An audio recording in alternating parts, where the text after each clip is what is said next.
تو اس کے بعد مجھ پر کچھ اور ذمہ داریاں بھی عائد ہوتی تھی۔ دنیا کے کسی بھی ملک میں کسی بھی خطے میں جا کر رہ سکتا تھا، تہذیب کے ساتھ پرسکون لمحات میں وقت گزار سکتا تھا، اور پھر موجودہ صورتحال تو میرے لیے بہت ہی دلکش تھی۔ دنیا کے کئی ملکوں نے مجھے نیشنلٹی پیش کی تھی، جہاں بھی جاتا میری پذیرائی ہوتی، لیکن اگر بیروت ہی کو مستقل ٹھکانہ بنایا جائے تو کیا حرج ہے؟ میں نے سوچا یہاں میرے دوستوں کی بھی کمی نہیں، اور پھر اس معاوضے کی بات بھی چل رہی تھی جو لائن آف کروزل کے تحفظ کے لیے مجھے دیا جانے والا تھا۔ میں نے اس سلسلے میں کیے جانے والے اقدام کو مناسب خیال کیا۔ یہ ضروری تھا، اس طرح کچھ رقم میرے ہاتھ آ جاتی جسے میں اپنی مرضی سے استعمال کر سکتا تھا۔ ناصر عزیزی نے ایک بار پھر مجھے ڈنر پر مدعو کیا اور اس سلسلے میں مجھ سے گفتگو کی تو میں نے انہیں اپنا مقصد صاف صاف بتا دیا۔ میں نے انہیں بتایا کہ اس سلسلے میں مجھے کچھ وقت درکار ہوگا تاکہ میں اپنے چند ضروری کام نمٹا لوں۔ میری کاوشوں اور میرے ساتھیوں کی مدد نے بلا کر مجھے وہ خطیر رقم دلوا دی جو لائن آف کروزل کے لیے معاوضے کے طور پر طے ہوئی تھی۔ اس عظیم الشان رقم کو حاصل کرنے کے بعد میں نے اپنے دوست فواد اور چند دوسرے ساتھیوں کی مدد سے بیروت کے خوبصورت علاقے میں ایک حسین رہائش گاہ خریدی جس کا انتظام آنن فانن کر دیا گیا تھا۔ بوڑھ کو اس کے ہوٹل سے طلب کر کے میں نے اس رہائش گاہ کی تمام ذمہ داریاں سونپ دی تھی اور بوڑھ نے یہ ذمہ داریاں بڑی خوشی سے قبول کر لی تھی، لیکن جو رقم مجھے اس سلسلے میں حاصل ہوئی تھی اس کا 1% بھی اس مسئلے پر خرچ نہیں ہوا تھا، بلکہ میرے لیے وہ تمام چیزیں مہیا ہو گئی تھیں جن کی مجھے شادی کے بعد ضرورت پیش آ سکتی تھی۔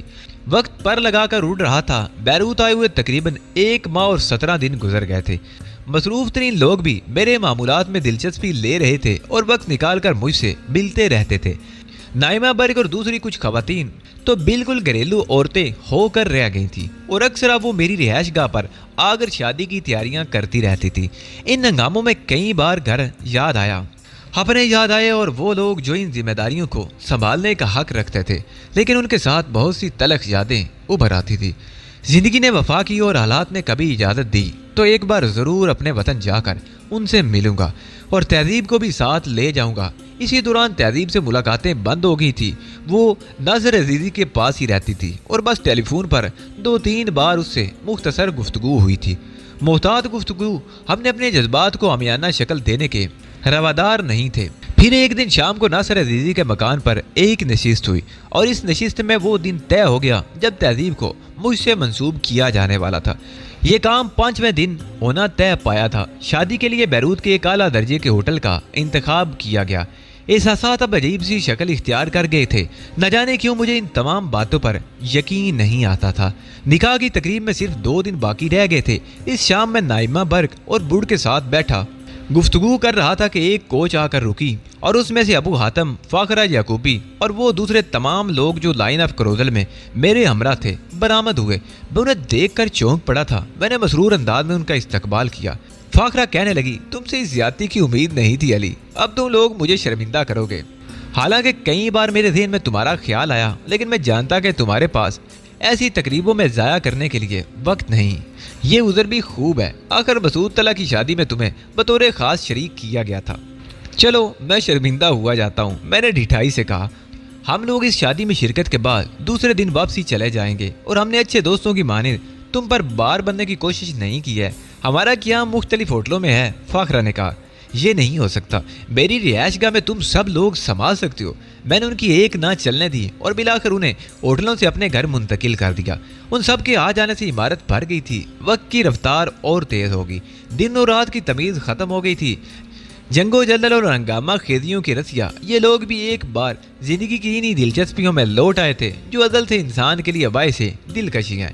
وہ تمام ہنگامے ہو رہے تھے جو ہو سکتے تھے۔ ہر شخص اپنا کردار ادا کر رہا تھا اور کسی نے مجھ پر کوئی بار نہ پڑنے دیا۔ بلاخر وہ دن آ گیا جس کے عجیب تاثرات ذہن میں چھائے ہوئے تھے۔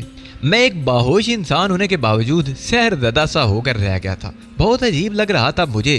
ہوٹل سی ویو کے ایک وسیع و عریض لان پر اس تقریب کا اہتمام کیا گیا تھا۔ اپنے لاتعداد دوستوں کے ساتھ میں سی ویو میں داخل ہو گیا۔ لان پر 2 نشستیں بنائی گئی تھی، ایک دولہا کے لیے اور دوسری دلہن کے لیے۔ قاضی صاحب آ چکے تھے اور تقریب انتہائی رنگین تھی۔ اسلامی اصولوں کے مطابق اب ایجاب و قبول کی رسم ادا ہونے کا وقت آ گیا تھا۔ قاضی صاحب نے قرآنی آیات پڑھی اور نکاح کے کاغذات تہذیب کے سامنے پہنچ گئے۔ وہ دلہن بنی ہوئی تھی گرین پول کی ایک خطرناک رکن جو زندگی میں سنگین ترین واقعات میں الجھی رہی تھی۔ اس وقت عورت کے حقیقی روپ میں نظر آ رہی تھی۔ اس پر نگاہ نہیں ٹکتی تھی۔ کاغذات اس کے سامنے رکھ دیے گئے اور تہذیب نے ان پر دستخط کیے۔ دوسروں کی طرح میری نگاہ بھی اس پر جمی ہوئی تھی۔ تہذیب کے بدن میں ہلکی ہلکی کپکپاہٹ تھی۔ دفعتاً وہ زور سے اچھل پڑی۔ اس کے دونوں ہاتھ پھیل گئے۔ ہاتھ میں پکڑا ہوا قلم اچھل کر قریب بیٹھی ہوئی نائمہ برق کے منہ پر پڑا۔ پھر وہ دوبارہ اچھلی اور پھر تیسری بار۔ اس بار اس نے کھڑے ہونے کی کوشش کی تھی اور پھر بے شمار چیخیں سنائی دیں۔ تہذیب کے بدن میں ہونے والے سوراخوں سے خون کے فوارے بلند ہو گئے۔ قرب و جوار میں بیٹھی خواتین خون سے سرخ ہو گئیں۔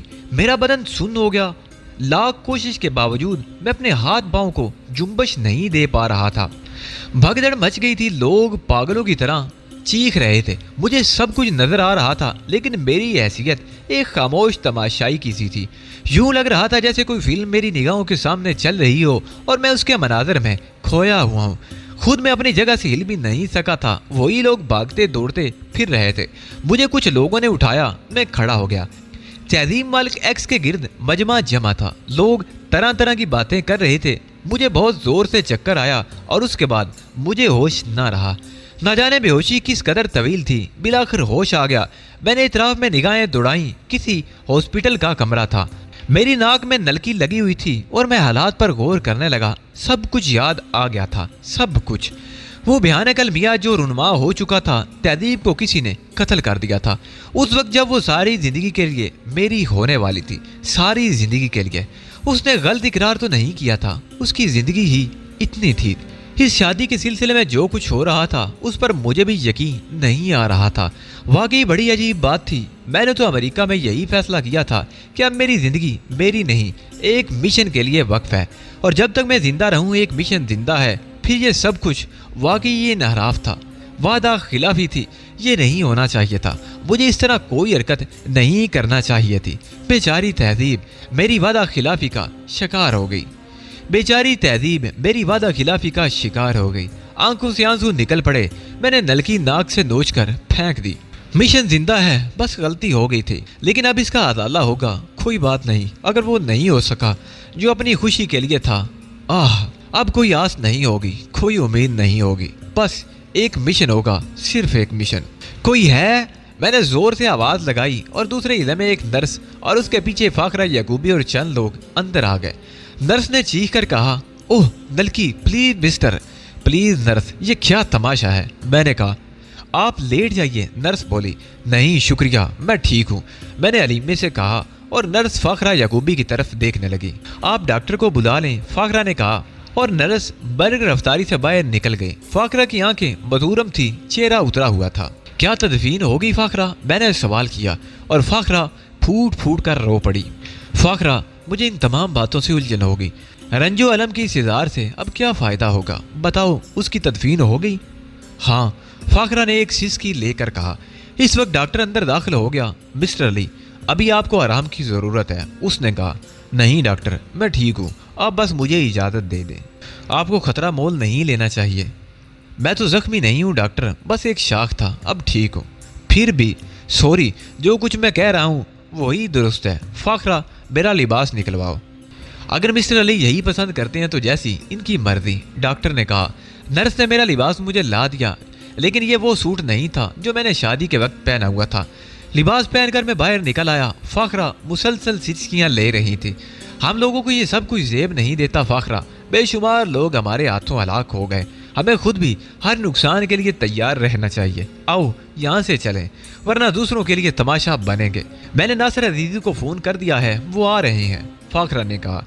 جس وقت میں لباس تبدیل کر رہا تھا، فاخرہ نے اس وقت فون کیا ہوگا۔ آؤ باہر انتظار کر لیں، میں نے ضد کرتے ہوئے کہا، اور فاخرہ میرے ساتھ باہر نکل گئی۔ ناصر عزیزی تنہا نہیں آئے تھے، بہت سے لوگ تھے ان کے ساتھ۔ سب کا اڑیا عجیب ہو رہا تھا۔ ناصر عزیزی کا چہرہ ستا ہوا تھا۔ کسی نے مجھ سے ایک لفظ بھی تعزیت کے لیے نہ کہا۔ ڈاکٹر نے اجازت دے دی۔ ناصر عزیزی نے پوچھا، نہیں عزیزی صاحب، میں اب ٹھیک ہوں، آپ لوگ فکر نہ کریں۔ بوڑھ کے پاس کون ہے فاخرہ؟ ناصر نے پوچھا۔ وہ دوسرے لوگ ہیں، فاخرہ نے کچھ ہچکچاتے ہوئے کہا۔ بوڑھ؟ میں بھی چونک پڑا۔ ہاں وہ بھی یہی ہے، فاخرہ نے کہا۔ اسے کیا ہو گیا؟ میں نے جلدی سے پوچھا۔ وہ زخمی ہے۔ اوہ، کیسے زخمی ہوا؟ کہاں ہے وہ؟ فاخرہ نے مجھے نہیں بتایا۔ آؤ میں اسے دیکھنا چاہتا ہوں، وہ کیسے زخمی ہو گیا، میں نے کہا، اور پھر ان لوگوں کے ساتھ میں ہاسپٹل کے ایک کمرے میں پہنچ گیا جہاں بوڈ ایک بستر پر پڑا ہوا تھا۔ اس کے سر اور دونوں شانوں پر بینڈیج تھی اور وہ بے ہوش تھا۔ بدن میں خون کی نلکیاں لگی ہوئی تھیں۔ کیا اس کی حالت تشویشناک ہے؟ میں نے سوال کیا۔ ہاں، سر کا آپریشن کر کے گولی نکال لی گئی، دونوں بازوؤں کی ہڈیاں جوڑ دی گئی ہیں، لیکن ڈاکٹر ابھی اس کی طرف سے تشویش کا شکار ہے، فاخرہ نے کہا۔ یہ کیسے زخمی ہوا؟ آؤ علی، یہاں سے چلیں، تمہیں سب کچھ بتا دیا جائے گا، عزیزی صاحب نے کہا، اور میں بوڈ کے کمرے سے نکل آیا۔ اس کے بعد میں ان لوگوں کے ساتھ چل پڑا۔ بڑی عجیب سی طبیعت ہو رہی تھی، سب کچھ دیکھ کر سمجھ رہا تھا، لیکن دل کو نہ جانے کیسے قرار آ گیا تھا، نہ جانے یہ بے پناہ قوت برداشت کس کا عطیہ تھی۔